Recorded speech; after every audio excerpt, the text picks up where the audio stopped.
नमस्कार. योगिता होम फूड्समध्ये तुम्हा सर्वांचं स्वागत आहे. तर बघा, आज मी करणार आहे रेशनच्या तांदळापासून मस्त अशा जाळीदार इडल्या. आणि तुम्ही बघू शकता हे पीठ किती छान असं फुललेलं आहे. अशा पद्धतीने जर इडलीसाठी पीठ आपण तयार केलं तर आपल्या इडल्या छान अशा मऊसूत, जाळीदार आणि लुसलुशीत तयार होतात. आणि या तयार केलेल्या पिठामध्ये आपल्याला सोडा किंवा इनो घालायची गरज नाही. आणि तुम्ही बघू शकता मस्त असं सॉफ्ट मऊसूत अशी आपली इडली तयार झालेली आहे, एकदम हलकी फुलकी. आणि हे बघा मस्त अशी जाळी पण आलेली आहे. तर इडली सोबत खाण्यासाठी आपण सांबर पण करणार आहोत. आणि तुम्ही बघू शकता हे सांबर किती मस्त असं तयार झालेलं आहे. जसं बाहेर नाश्ता सेंटरमध्ये मिळतो त्या पद्धतीचं सांबर आपण घरामध्ये कमी साहित्यात आणि सोप्या पद्धतीने बनवलेलं आहे. तर सुरुवातीला आपण आता इडलीचं पीठ कसं तयार करायचं ते बघूया. तर इथे बघा मी रेशनचा तांदूळ स्वच्छ करून घेतलेला आहे. आणि तुम्ही बघू शकता अशा पद्धतीचं रेशनचं तांदूळ बाजारामध्ये मिळतं. आणि ग्लासच्या साह्याने बघा आपण मोजून घेणार आहोत. इथे बघा मी घरातला आपला एक छोटासा ग्लास घेतलेला आहे. तुम्ही हवा असेल तर तुम्ही वाटीच्या साह्याने, फुलपात्राच्या साह्याने तांदूळ मोजून घेऊ शकता. आणि तुमच्याकडे जर रेशनचं तांदूळ नसेल तर तुम्ही कोणतंही जुनं तांदूळ घ्या.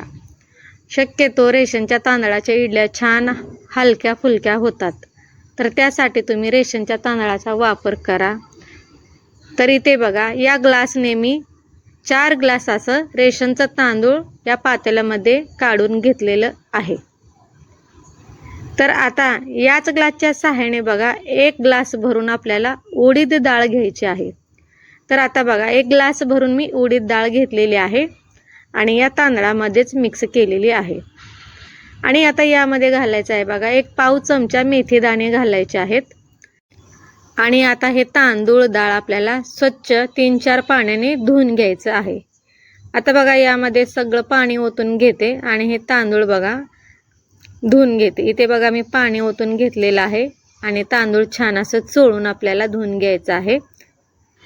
तर इथे बघा तांदूळ आपण धुवून घेतलेला आहे आणि तांदूळ भिजेल इतकं आपल्याला यामध्ये पाणी घालायचं आहे.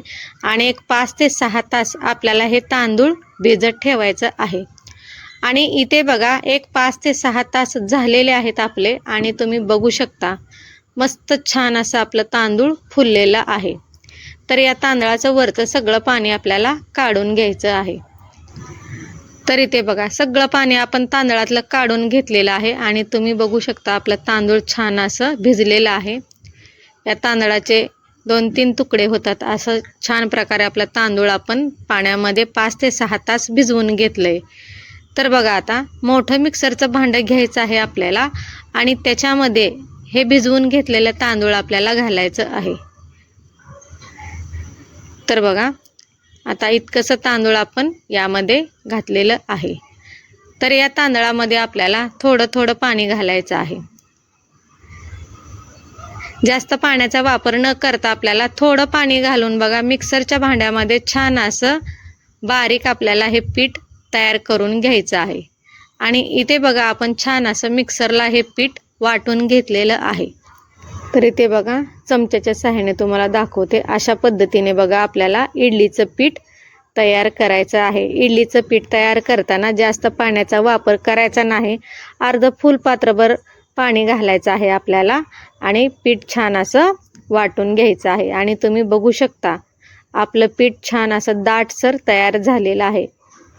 आणि आता बघा परत एकदा तुम्हाला मी दाखवते. मिक्सरच्या भांड्यामध्ये तांदूळ घालायचं, पाण्याचा जास्त वापर करायचा नाही. आपलं पीठ छान असं दाटसर तयार होईल त्या पद्धतीने आपल्याला एक अर्धा ते पाऊण फुलपात्र पाणी घालून पीठ छान असं बारीक वाटून घ्यायचं आहे. आणि इथे बघा मस्त असं आपण पीठ छान असं वाटून घेतलेलं आहे. हे पण पीठ तुम्ही बघू शकता जास्त पाण्याचा वापर केला तर आपलं पीठ पातळ होतं आणि मग आपली इडली अजिबात फुगत नाही. आणि इथे बघा सगळं पीठ आपण आता सगळं तांदूळ आहे ना या मिक्सरच्या भांड्यामध्ये छान असं वाटून घेऊया. तर इथे बघा सगळं तांदूळ आपण वाटून घेतलेलं आहे आणि मोठ्या भांड्यामध्ये मी काढून घेतलेलं आहे. इडलीचं पीठ फॉर्मेट करायला ठेवताना बघा अशा पद्धतीने मोठं भांडं घ्यायचं म्हणजे आपलं पीठ छान असं फुलून वर येतं. तर इडलीमध्ये घालण्यासाठी बघा 1 वाटी भरून मी पोहे घेतलेले आहेत. आपण जे घरामध्ये कांदे पोहे करतो ना, तेच पोहे आपण इथं घेतलेले आहेत. इडली तयार करण्यासाठी बघा आपण 4 ग्लास तांदूळ घेतलेला आहे, 1 ग्लास भरून उडीद डाळ आणि 1 वाटी भरून आपण इथं पोहे घेतलेले आहेत आणि पाव चमचा मेथी दाणे. इडली तयार करताना पोह्याचा वापर करायचा, जेणेकरून आपले इडली छान असे मऊसूत, लुसलुशीत आणि जाळीदार तयार होतात. तर इथे बघा 1-2 पाण्याने आपण हे पोहे छान असं स्वच्छ धुवून घेऊया आणि तुम्ही बघू शकता दुसरं पण पाणी आपण घातलेलं आहे. तर यातलं पाणी काढून घेऊया आणि मिक्सरच्या भांड्यामध्ये हे पोहे घालूया. ज्या मिक्सरच्या भांड्यामध्ये आपण तांदूळ वाटून घेतलं होतं त्याच्यामध्येच आपल्याला पोहे घालायचे आहेत आणि याच्यामध्ये मी थोडं पाणी घातलेलं आहे. आणि आता आपल्याला हे पोहे छान असं मिक्सरला बारीक करून घ्यायचं आहे. आणि तुम्ही बघू शकता आपण छान असं मिक्सरला वाटून घेतलेलं आहे. पाणी घालायचा व्हिडिओ आपला स्किप झालेला आहे तर त्यामुळे दिसलं नाही. तर पोहे वाटून घेताना थोडंसं पाणी घालून तुम्ही पोहे वाटून घ्या. आणि तुम्ही बघू शकता इथं इडलीच्या पिठामध्ये हे पोहे आपण वाटून घेतलेले टाकलेले आहेत. तर आता आपल्याला हे पीठ छान असं हातानेच कालवून घ्यायचं आहे. तुम्हाला हवं असेल तर तुम्ही चमच्याच्या सहाय्याने कालवून घ्या. आणि आता बघा तुम्ही बघू शकता मस्त आपलं पीठ इथे दाटसर तयार झालेलं आहे.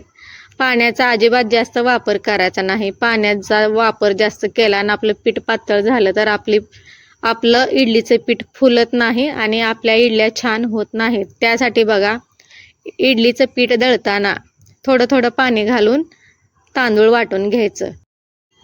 तर इथे बघा पीठ छान असं आपण मिक्स करून घेतलेलं आहे.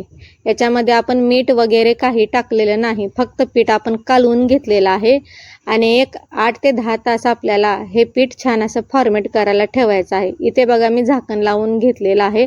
आणि दुसऱ्या दिवशी तुम्ही सकाळी बघू शकता 10 तास झालेले आहेत आणि झाकण काढलेलं आहे. आणि आपलं पीठ तुम्ही बघा किती छान असं फुललेलं आहे.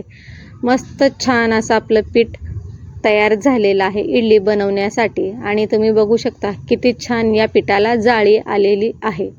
अशा पद्धतीचं पीठ जर आपलं इडलीसाठी तयार झालं तर आपली इडली अजिबात बिघडत नाही आणि एकदम मऊसूत लुसलुशीत आपली इडली जाळीदार तयार होते.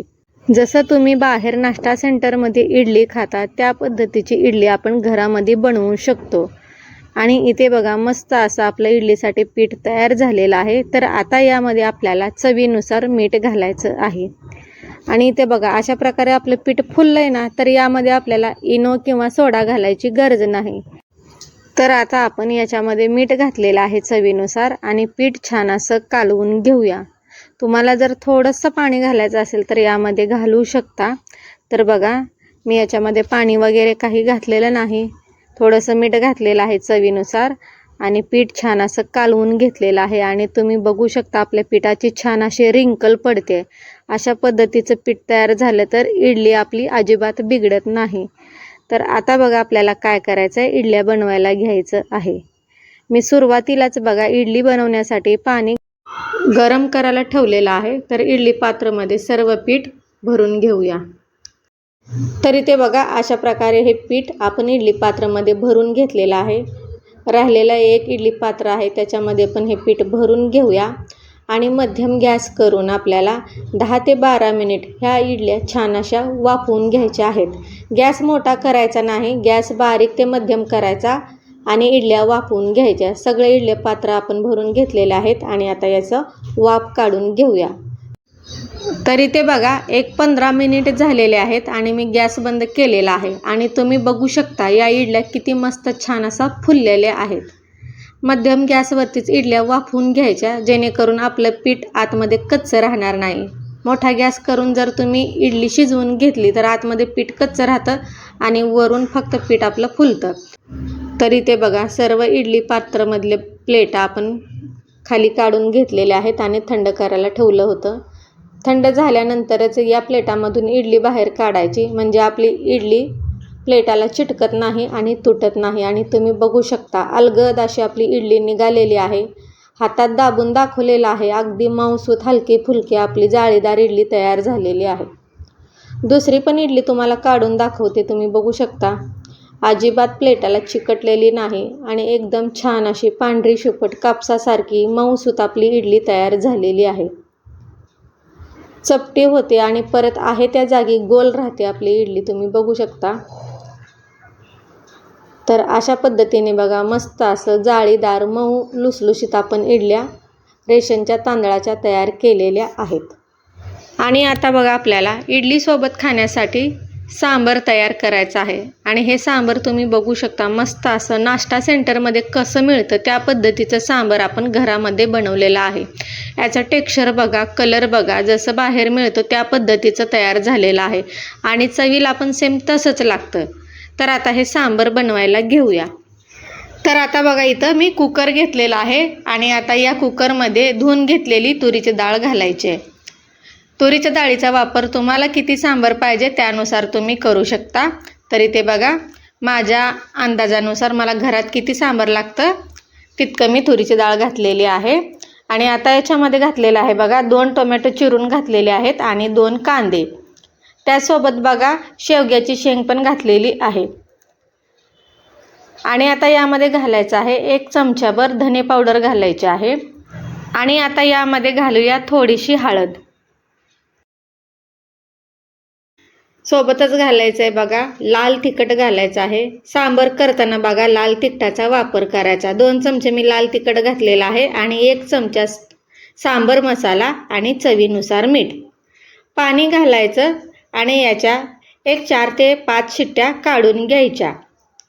तिखट मिठाचा वापर तुम्ही तुमच्या आवडीप्रमाणे करा, पण सांबर करताना शक्यतो लाल तिखटाचा वापर करायचा म्हणजे सांबर आपलं छान चवीला लागतं. गॅसवर ठेवलेला आहे बघा. आता याच्या शिट्ट्या काढून घेऊया. आणि ते बघा कुकर आपलं थंड झालेले आहेत आणि मस्त छान अशा आपण शिट्ट्या काढून घेतलेल्या आहेत. झाकण काढलेलं आहे आणि तुम्ही बघू शकता मस्त आपल्या इथं शेंगा पण शिजलेल्या आहेत. तर या कुकरमधल्या शेंगा आपल्याला प्लेटमध्ये बाजूला काढून घ्यायच्या आहेत. तर बघा आपण डाळ आणि शेंगा एकत्र शिजवलेल्या आहेत. तर तुम्हाला शेंगा एकत्र शिजवायच्या नसेल तर तुम्ही डब्यामध्ये बाजूला शेंगा आणि डाळ शिजवू शकता. सगळ्या शेंगा काढून झालेल्या आहेत बघा. आणि आता ही रवी घेतलेली आहे. रवीच्या साहाय्याने डाळ सगळी घरटून घ्यायची, घोटून घ्यायची. आणि तुम्ही बघू शकता मस्त आपण डाळ छान अशी घरटून घेत आहोत. डाळ अशी घरटून घेतल्याने सांबरमध्ये डाळ डाळ नाही दिसत, मस्त असं छान दाटसर आपला सांबर तयार होतो. तर इथे सगळी डाळ आपण घरटून घेतलेली आहे आणि आता याच्यामध्ये आपल्याला पाणी ओतून घ्यायचं आहे. तर बघा तुम्हाला सांबर किती पाहिजे त्या अंदाजानुसार तुम्ही पाण्याचा वापर करू शकता. तर आता बघा कुकरमधली डाळ आता मी पातेल्यामध्ये काढून घेतलेली आहे. आणि आता यामध्ये बघा चिंचेचा कोळ टाकायचा आहे. सुरुवातीलाच मी चिंच भिजू घातली होती आणि चिंचेचं कोळ आता आपल्याला या सांबरमध्ये या डाळीमध्ये मिक्स करायचं आहे. चिंच घातल्याने सांबर छान असं चवीला लागतं. तर आता चिंचेचं कोळ घातलेला आहे आणि याच्यामध्ये थोडासा गुळाचा खडा घालायचा म्हणजे आंबट गोड तिखट छान असं आपल्या सांबरला चव येते. आणि इथे बघा गॅसवरती छान अशी या सांबरची उकळी काढून घ्यायची. उकळी आल्यानंतर बघा जे शिजवून घेतलेल्या शेवग्याच्या शेंगा होत्या ते पातेल्यामध्ये मिक्स करायचं आहे आणि थोडंसं वरून चवीनुसार मीठ घालायचं. आपण डाळ शिजवताना पण मीठ घातलं होतं. तुमच्या अंदाजानुसार तुम्हाला किती तिखट मीठ लागतं त्यानुसार तुम्ही तिखट मिठाचा वापर करू शकता. आणि तुम्ही बघू शकता इथे मस्त असं दाटसर आपलं सांबर तयार होत आलेलं आहे. याची आता छान अशी उकळी काढून घेऊया आणि सांबरला आता आपल्या फोडणी द्यायला घेऊया. इथे बघा छान असं उकळी काढून झालेली आहे. तर आता फोडणी देऊ. गॅसवरती पॅन ठेवलेला आहे बघा, त्याच्यामध्ये तेल ओतलेलं आहे. तेल गरम झाले की यामध्ये टाकायचे आहेत कढीपत्त्याचे पानं टाकायचे आहेत आणि मोहरी कढीपत्ता छान कढला की त्याच्यामध्ये सुकलेल्या लाल मिरच्या घालायच्या. मिरच्या घातल्या की गॅस बंद करायचा आणि मग थोडीशी हिंगाची पावडर घालायची आणि कडकडीत छान अशी फोडणी सांबरवरती ओतायची. आणि तुम्ही बघू शकता मस्त असं सांबरवरती आपण ही फोडणी घातलेली आहे आणि छान असा तडका बसलेला आहे. आणि तुम्ही बघू शकता किती मस्त इथं आपला सांबर तयार झालेला आहे. सांबर बनवताना जास्त पातळ पण करायचं नाही किंवा घट्ट पण करायचं नाही.